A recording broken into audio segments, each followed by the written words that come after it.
Labas vakaras, Anglijos lietuviai.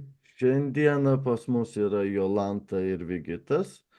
Ir turime ypatingus svečius - Romą Dambrauską ir Donatą Pikelį.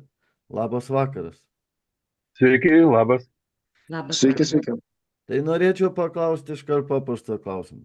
Kaip jums sekasi, ponai? O mes norėtume paklausti jūsų, kaip jums sekasi toli nuo tėvynės? Ačiū, kol kas gerai, bet matom, kad jūs Lietuvoje bandote kažką nuveikti. Tai vat norėtume jūsų paklausti, kokie jūsų tikslai. Kam jūs klausite, kieno klausite dabar? Na, aš galėčiau paklausti, Tai prašom, Romai, nu, pradėkit jūs, aš pritarsiu arba nepritarsiu. Mūsų tikslai yra labai paprasti. Pirmiausia, turime sustabdyti chaosą, kuris ypač 4 metus jau vyksta Lietuvoje. Didžiulį chaosą, kuris gali sugriauti ir Lietuvą, ir mūsų tauta taps visiškai našlaitė. Čia yra labai realūs dalykai. Tai pirmiausia, sustabdyti tą chaosą. Antra, reiškia, mes norime atstatyti konstitucijos veikimą. Konstitucija turi būti gelžbetoninis pamatas, kurio niekas nei pastumtų, nei bandytų sugriauti. Tai būtų neįveikiama tvirtovė tokiems veikėjams, tokioms partijoms, kurie visgi nori tą padaryti. Kad Lietuvos nebetaptų arba Lietuva taptų kitų valstybių kažkokia tai reiškia tarnaitė, kad Lietuva taptų niekieno žeme ir mūsų tauta taptų niekieno bespalvė tauta. Bespalvė tauta. Tai va tie dalykai yra pirmiausia.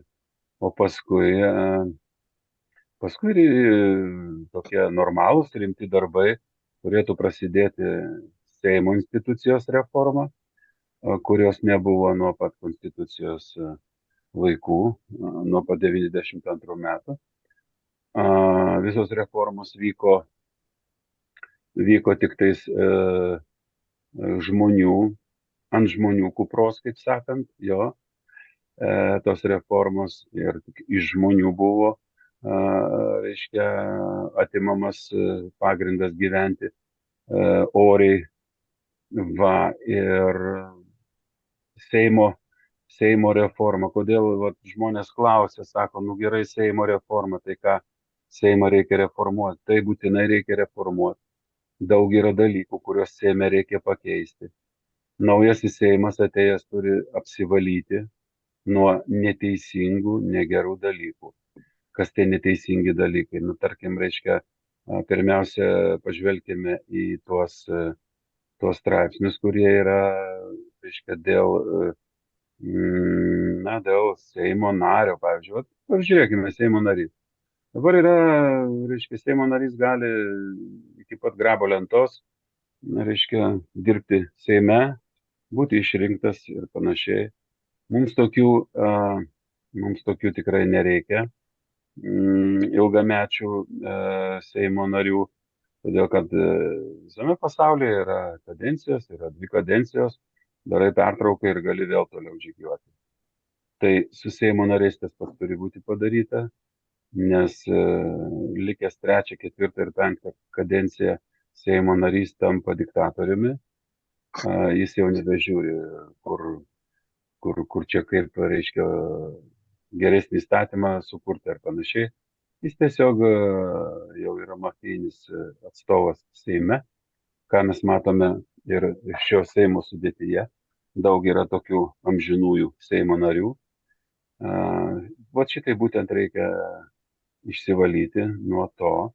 Toliau, reiškia, Seimo narys, labai svarbus momentas yra, kad Seimo narys, tapęs Seimo narių žmogus, jisai atėjęs į Seimą neturėtų sėdėti 2 kėdėse, ir Seimo nario postą turėti, ir vyriausybės, kas dabar yra didžiausia blogybė tai, kad toks žmogus, sėdėdamas ant dviejų kėdžių, susikuria Seime savo palankius įstatymus, kuriais paskui vadovaujasi vyriausybėje, ministrų būdamas, pavyzdžiui, ar ne? Mhm. Todėl neįmanoma šitaip gyventi toliau. Mes turime sutvarkyti savo aplinką įstatyminę, mes turime sutvarkyti savo instituciją tą, kuri kuria įstatymus visai Lietuvai, visai mūsų valstybei, mūsų tėvyniai. Ir tokiu būdu pats Seimas įgytų ir piliečių pasitikėjimo daugiau ir jis būtų, kaip sakant, daugiau atsakingesnis už savo poelgius, už savo sprendimus. Trečias dalykas dar yra tai, kad reikia būtinai kažkaip įteisinti Seimo nario atsakomybę. Atsakomybės ribas, jos turi būti labai aiškios ir pačią atsakomybę už neteisingą priimtą sprendimą Seime, už padarytą žalą Lietuvai, už padarytą žalą bet kokiu atveju jis turi atsakyti. Tai čia aš labai trumpai, nes aš suprantu, kad mes čia negalim visko apibrėžti, taip kaip aš susitikimuose su žmonėmis, dabar važinėdamas po miestelius ir trečiadienį bus mano pagrindinis susitikimas su Mažeikių miesto gyventojais, tai aš visus tuos dalykus aiškinu iki 2 valandų, iki 1:45 trūksta šitie mano susitikimai ir dainuoju savo dainas 6, sudainuoju per susitikimą, kviečiu visus apsilankyti ir pabendrauti su manim, sužinoti, kas aš toks, su kokiais principais einu, kas mano širdyje jau yra įstatymų vertės. Aš viską papasakosiu. Trečiadienį mažeikiečiams. Tai tiek kol kas, ačiū labai. Ačiū. Taip, kaip... Teks ir šiandien padainuoti Romai. Laukia dar daina. Nu, Viena žiūrėkit, ypatinga.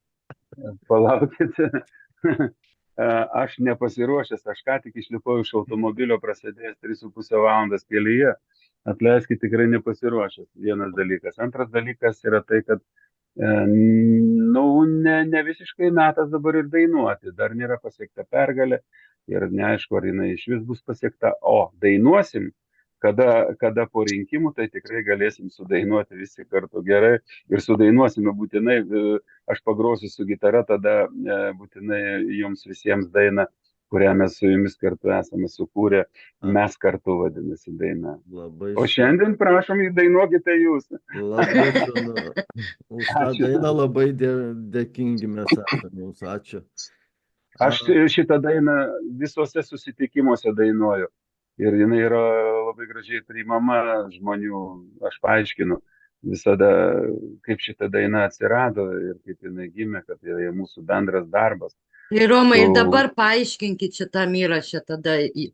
O, jo, tai jeigu kalbant apie šitą dainą, tai jo, aš sulaukiau iš jūsų kreipimosi į mane, kad padaryti, kaip sakė, tokią dainą kaip Kelkis Lietuva, bet kad tai būtų, reiškia, emigrantams skirta daina, nors aš labai nemėgstu to žodžio migrantai.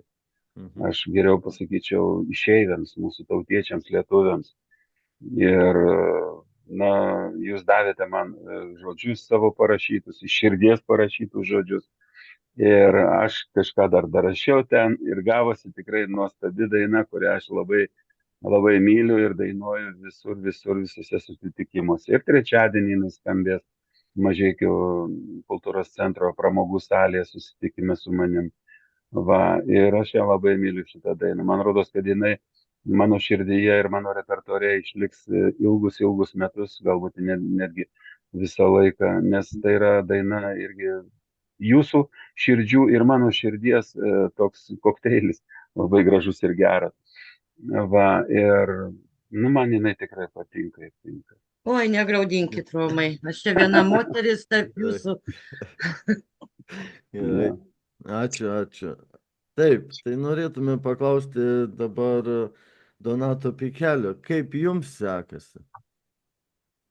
Ir kokie jūsų planai? Sekasi, Tai vat sekasi tai taip, bet pagrindiniai planai, kadangi vat pas jūs dauguma girdės užsienio lietuvių, tai čia vienas iš tų labai rimtų siekių yra, kad neapsiverstų aukštinkojom mūsų rasė lietuvių ir mūsų pačių lietuviai, mūsų gimtos šalies, va taip kaip ir jūs, išvyksta savo norų, palieka šalį ir pas mus vis priimama mažiau apmokama darbo jėga iš trečiųjų šalių ir tikrai nesinori nei tos labai stipriai spalva, kad pasikeistų, vaikai, kad gimtų jau nebe lietuvaičių, o maišyti, tai ta prasme norisi kuo labiau to pagerinti situaciją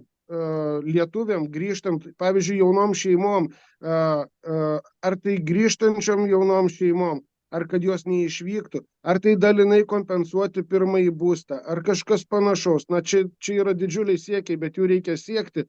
Netgi pažiūrėkit, senesniais laikais tai faktiškai Lietuvoje ir buvo. Dabar jau to nėra ir lietuviai savo norų ištremiami. Tai labai skaudu, labai nemalonu, kai tavo aplinka, tavo šeima, šeimos nariai, kaip mano sesės, yra taip pat Škotijoje, Anglijoje. Na.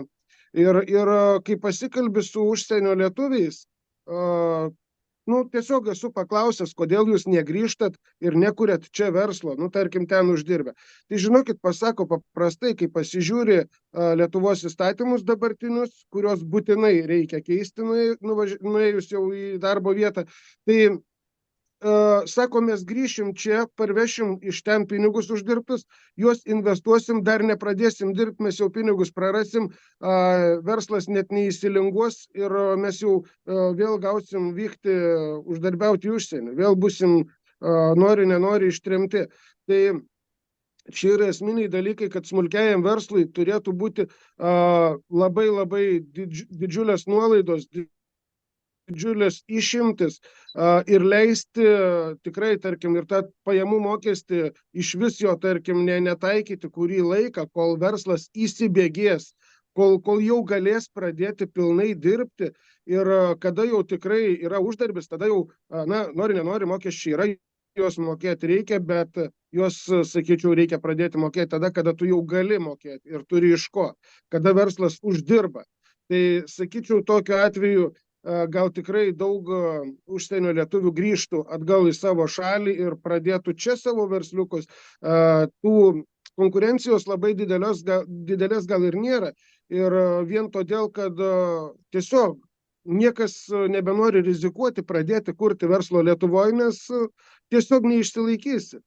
Ir ką daugiau mes, kadangi su gerbiamų Romų esam tikrai geri draugai ir kartu esam aptarę šitos siekius ir tikslus mūsų.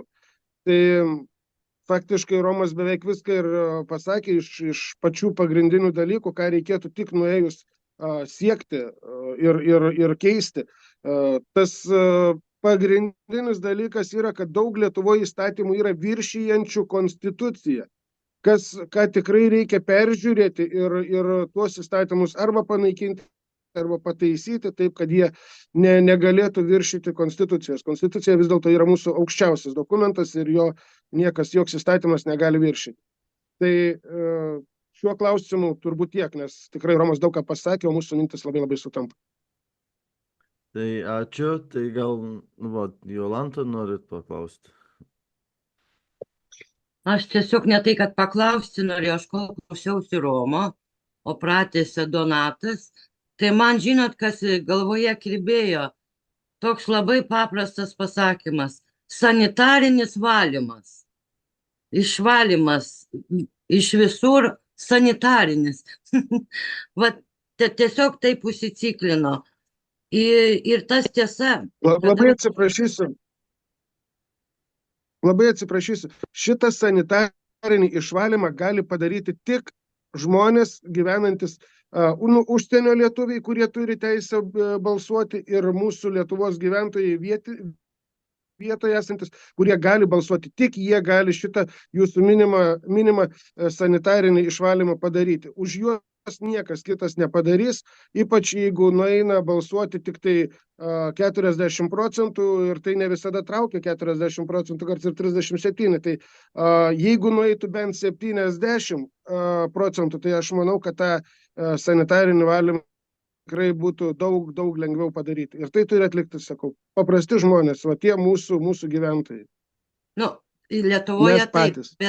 bet užsienyje pas mus pagrindė tikrai visi balsuoja paštu, kur labai lengvai viskas yra klastojama. Gyvai balsuoti ateina tikrai labai nedaug žmonių. O kad imkim ir tą pirmą prezidento turą, tai buvo pats didžiausias, beveik 2000 atėjo gyvai balsuoti, bet ten buvo dar kitų problemų, per vėlai įsiuntė, visi nespės atgal atsiųsti, jau jų balsų neužskaitys. Ir taip žinoma, dabar ypač labai susiaurinta viskas stebėtojam, mes dar kabam ant plauko, turėdami vyriausios rinkimų komisijos pažymėjimus, o mūsų Londono ambasada nepripažįsta šito.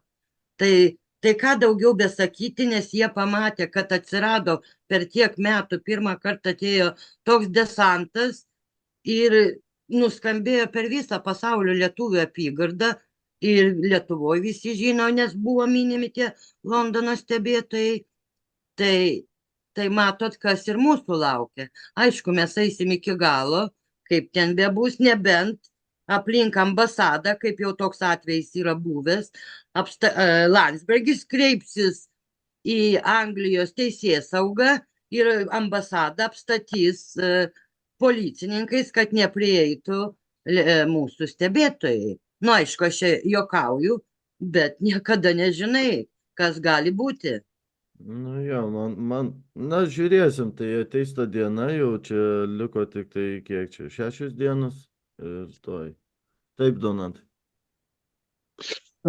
Labai keista. Ir ar jūs bandėt klausti, kodėl mes, jeigu mes turim Lietuvos išduotus pažymėjimus, kad mes esam stebėtojai, reiškia, mes esam oficialūs stebėtojai, tai kas ten per du institucija, kad jai negalioja rinkimai Lietuvos Respublikos Seimo. Tai kaip jie gali nepripažinti Lietuvos Respublikos VRK išduoto dokumento? Kuom jie motyvuoja? Kas čia negerai? Man protu nesuvokiama, taigi Lietuvos rinkimai. Matot, kaip buvo per anuos rinkimus. Vat kokį jie rado gal kabliuką. Tuo metu, kada buvome mes patvirtinti stebėtojais, VRK tiesiog visų stebėtojų sąrašą nusiuntė ambasadą. Ir ambasada pati mums parašė, kad ateiti čia įsiimti pažymėjimus iš ambasados. O dabar viską pakeitė naują aprašą, rinkimų kodekso padarė dar susiaurinimą. Ir šitie pažymėjimai VRK pati išdavė visoje Lietuvos teritorijoje, įskaitant ir ambasadas, ir plaukiančius laivus, ir karinius dalinius. Tai reiškia, rado tokį tarpelį, lyginant su praeitais rinkimais, ir pareiškė savo teisės. Tai tada jiem ir naujasis aprašas negalioja, kur yra išduotas VRK. Aišku, Zigmas Vaišvila, signataras, kreipėsi vakar į VRK su dideliu kreipimusi, išdėstė ten smulkiais straipsniais, su priedais, kad arba šalinti rinkimų komisijos pirmininkė, nes jinai yra šališka. Jinai negali tokių dalykų daryti, bet gali būti, kad tas yra daroma su VRK palaiminimu. Tai tiek. Nes su VRK palaiminimu labai keista. Jeigu VRK išduoda pažymėjimą, kad jisai tinka ir ambasadose, ir plaukiojančiose laivuose, ir visur, kur vyksta Lietuvos Respublikos Seimo rinkimai, tai kam tą pažymėjimą išduoti, jeigu jis negalios? Tai čia kažkokios papildomos teisės ambasadom yra suteiktos. Prasilenkia su realybė. Su logika Ne tai visiškai. labai stipriai prasilenkia, bet, nu, laukim, rytoj viskas išsispręs. Manau, kad bus kažkoks atsakymas, bet čia yra daroma tos kliūtis tam, kad nedalyvautų ambasadoje stebėtojai. Tai tik tai toks atsakymas. Ir ypač Jolanta. Nu, praktiškai taip. Taip. Tai tikriausiai, kad Jolanta, nes visur jinai minima, tai man atrodo, dėl to ir užkliūnė dabar visose laidose. Na, bet ateis ta diena ir Stipriai pažiūrėsim. Aš tikėsiu, kad tikimės, kad viskas bus gerai. Tai Vigitai, ar turi kokį klausimą pateiktum? Taip, visų pirma noriu padėkoti Romai už mūsų visų dainą, už tai, kad jis įdėjo širdį į tą dainą ir mes įdėjom širdį į tą dainą. Ir kaip kilo kad sukurti tą dainą. Prieš emigruojant, aš aplankiau labai daug Europos šalių. Aš važinėjau po įvairias Europos šalis, net tada, vienu žodžiu, aš mačiau, kaip žmonės emigruoja, kokiais masais išvažiuoja iš Lietuvos. Pilni keltai, automobiliai, autobusai, lėktuvai, visi buvo pilni į vakarų pusę. Ir mažai pripildyti iš vakarų į Lietuvą. Tai dabar artėjant rinkimams, prezidento rinkimams, man kyla idėja, man labai kyla daug klausimų su praeitais rinkimais. Ir klausimus, kodėl būtent visą laiką Londono ambasadoje laimė konservatoriai arba socdemai. Praktiškai tos partijos, kurios ir prisidėjo prie emigracijos bangos kilimo. Ir kodėl lietuviai neina, nebalsuoja, negi jiems ne tas pats, kad tos partijos, kurios išvijo jos iš Lietuvos, vėl laimi. Tai kad sudominti ir pakelti žmonių ūpą, eit balsuoti, sakau, pagalvoju, reikia padaryti kažką tai tokio, kad suvirpintų žmonėms širdis, kad uždegtų ugnelę širdise, kad jie eitų visi būtent balsuoti. Būtent ta idėja ir su gerbiamo Romo pagalba ir įgyvendinam. Už ką jiems esame tikrai dėkingi. Taip, dėl rinkimų Jolanta labai daug ką pasakė, kad iš tikrųjų taip yra. Čia yra, man atrodo, kad prasilenkia ne tik su logika, bet ir su įstatymu. Ir manau, vis tiek ateis ta diena, kai turės atsakyti už tokius veiksmus. Tai va, negirdim Nerijau. Mikrofonas. Jo, tai ačiū Vigitai. Tai aš manau, tai liko čia kelios minutės, galbūt Romas ir Donatas turi ką pasakyti Anglijos lietuviams, paskutinius žodžius, tai būtų malonu. Jo, ačiū, labai ačiū iš tikrųjų gerą žodį. Ir aš toks esu laimingas, kad mums pavyko šitą dainą. Žinokit, tikrai. Taip, pirmiausia. Antras dalykas, man rodos, kad trupučiuką ne ten galbūt ieškote savo didžiausių priešų dėl rinkimų. Manau, kad užsienio reikalų ministerija čia yra įkišusi savo dantis, savo nagus ir visi tie jūsų blokavimai dėl rinkimų stebėjimo yra iš ten. Aš įsivaizduočiau taip ir norėčiau atkreipti tai dėmesį, kad man rodos, kad VRK čia galbūt ir ne visai yra kalti, o kalčiausiai yra užsienio reikalų ministerija ir gerbiamas ministras. Tai kitas dalykas, dabar, žinot ką, aš ir šiandien laidoje pas Giedrę Gorienę sakiau, kad keista man prieš 15 metų, kad ir 10 metų, emigracijos tema buvo kone kiekvieną dieną skalambijama per radiją, per televiziją, visur, kur tik įmanoma spaudoje. Dabar žiūrėkite, šitos temos nėra netgi debatų laidose.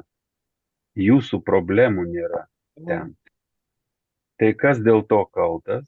Ką? Valdžia, kurie į debatus įtraukia tik tai tokius klausimus, kurie jiems yra lengviausi, patogiausi. Dar vienas dalykas. Vat nežinau, jūs turėtumėt pasakyti man ir visiems kitiems vieną tokį dalyką. Nu, vat esate jūs, gyvenantis išeiviai užsieniuose, nesvarbu kokioje šalyje. Yra Lietuva, mūsų visų tėvynė. Tai aš manau, kad tas tiltas turėtų būti tarp jūsų ir mūsų, ar ne? tą tiltą turi daryti kažkokia organizacija. Ar yra kažkokia organizacija, kuri jungia jūsų problemas su Lietuva? Mūsų norą jūs parsigabenti atgal į Lietuvą. Ar yra kažkokia organizacija? Aš manau, kad tų organizacijų yra ir galbūt ne viena yra, bet jos nedirba, neatlieka savo vaidmens, nedirba savo darbo. Ar aš čia klystu, ar esu teisus? Nes debatuose, kaip tik aš ir pirmadienį dalyvauju debatuose Mažeikiuose 6 val. Vakare. Ir aš labai norėsiu tiesiog paklausti, kodėl nėra temų, emigracijos temų debatuose, nes čia yra labai svarbus klausimas Lietuvai ir rinkimams. Ar yra tas tiltas, ar yra tokios organizacijos, per kurias jūs susisiekėte su Lietuva ir, pavyzdžiui, jūs pareiškite savo norus Lietuvai. Ir Lietuva atsako jums. Ar yra tokios organizacijos? Gerbiamas Romai, tai organizacija, tai mes bandom su jumis susisiekti ir bendrauti. Ne, Lietuvoje aš turiu prasme, Lietuvoje valstybinė organizacija kažkokia yra ar nėra? Nėra turbūt. Žinote, kas yra? Pas mus yra visokios lietuvių bendruomenės. Kiekvienas miestas, ar didesnis, ar mažesnis, turi lietuvių bendruomenės. Ir tos bendruomenės yra finansuojamos iš užsienio reikalų ministerijos. Jie gauna dotacijas, rengia kokį renginį. Jie kreipiasi papildomai lėšų į ambasadą. Ambasada viską tvirtina. Taip, kad tas tiltas pasibaigė užsienio reikalų ambasadoje. Čia yra tiltas į vieną pusę. Tiltas į vieną pusę, jūs labai teisingai pastebėjote. Taip. Tai vat mes tokie pirmieji, kurie bando tą tiltą toliau tęsti. Ačiū. Link Lietuvos. Ačiū, gerbiamas Romas. Norėčiau paklausti Donato, tai ką jūs palinkėtumėt išvykusiems emigrantams?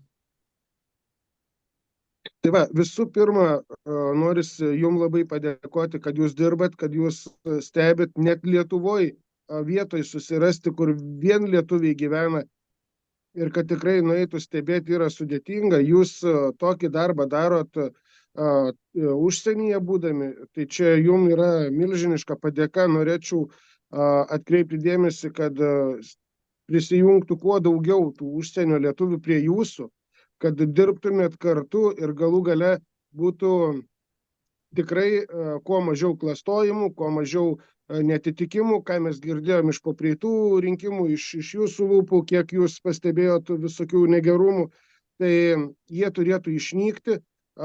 Kitas dalykas, ką norėčiau palinkėti užsienio lietuviam, nekreipti dėmesio į tai, kas yra kartojama jau 30 metų su virš sėdinčių Seime ir vėl pakartotinai einančių į tą patį Seimą, sukėlusių tas esamas dabartinės problemas, jie patys ir dabar jie patys einant į rinkimus vėl žada juos taisyti. Tai 30 metų sėdėjo ir nieko neveikė ir nematė, kad Lietuva griauna, o dabar jie ką padarė patys tą eis taisyti. Ir jūs tikit tuo, tikrai pas mane tikėjimas šitoj vietoj tiek socialdemokratais, tiek konservatoriais yra visiškai išnykęs.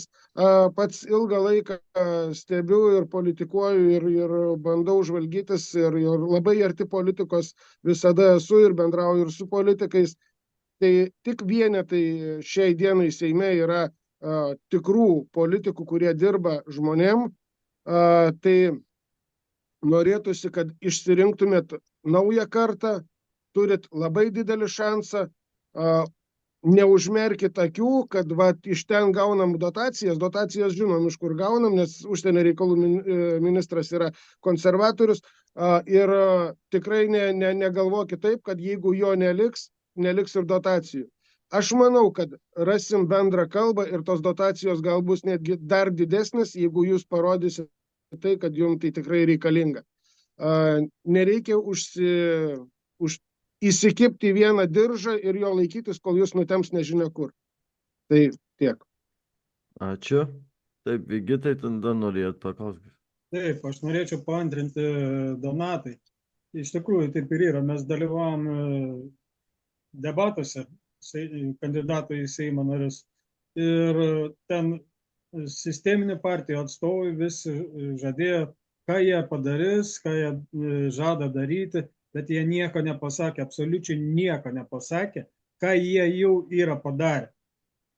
Ir toks jausmas, kad jie sėdi salėje, bet jie kažkokiai paraleliniai erdvėj, matricoje kažkur tai sėdi, kalba apie tokios dalykus, kurių jie patys matyti nesupranta. Pavyzdžiui, Armonaitė, jinai prisėmė, kad per jų kadenciją į Lietuvą sugrįžo 25 000 emigrantų daugiau negu per praeitas. Tai aš jai norėčiau paprieštarauti, pasakyti, kad tai nėra nei laisvės, nei liberalų, nei konservatorių nuopelnus.